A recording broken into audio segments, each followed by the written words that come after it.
Okay, so hey everybody, this is Greg, and I want to give you a little bit more details on marketing, drip marketing, and the buying spectrum, because it really is applicable to everything we're doing here.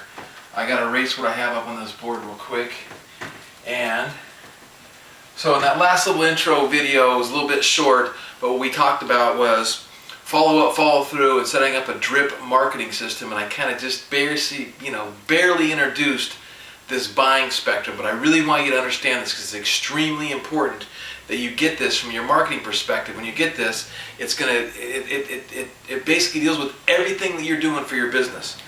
So again, we're going to have the buying spectrum, and the buying spectrum, okay, so over here we have maybe A as one analogy, and Z, okay, here over here they're not ready to buy.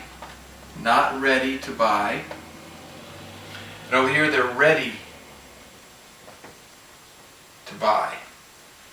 Okay? Now over here is kind of like, okay, where they're not ready to buy, and you meet them and you get them. And so what happens is, let's say you meet somebody here or here, somewhere on this buying spectrum.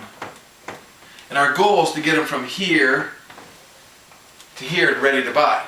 And so what drip marketing does is drip marketing allows you to keep in front of that person and communicate with that person and share the benefits, the values, all the great stuff about your product or service over a period of time. So when they become ready to buy, you're the one that's top of mind. You're the one that's right there. You're the one right in front of them.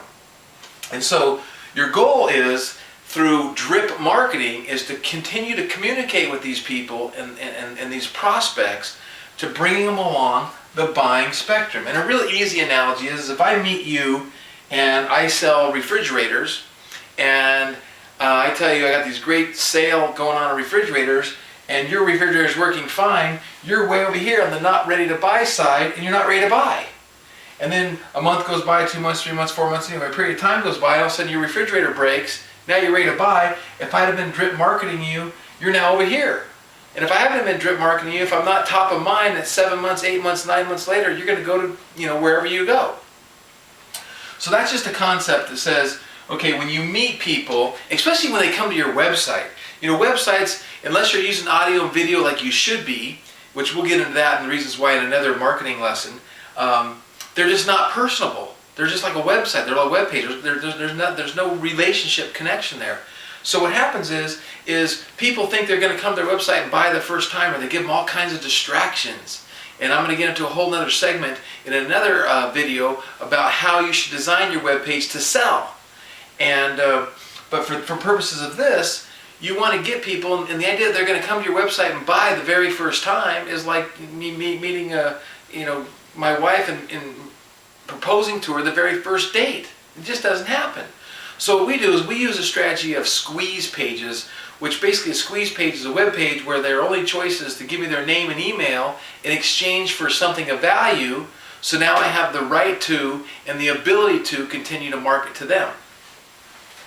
And we call that the ethical bribe. So you're going to give something, you're going to bribe them with something to get your name and email. But then as you do that, you get them here. Now, as you communicate with them, your goal as you communicate with them is not only to move them in this direction towards I'm ready to buy, but it's also to increase their desire through education, through knowledge, through benefits, what's in it for them.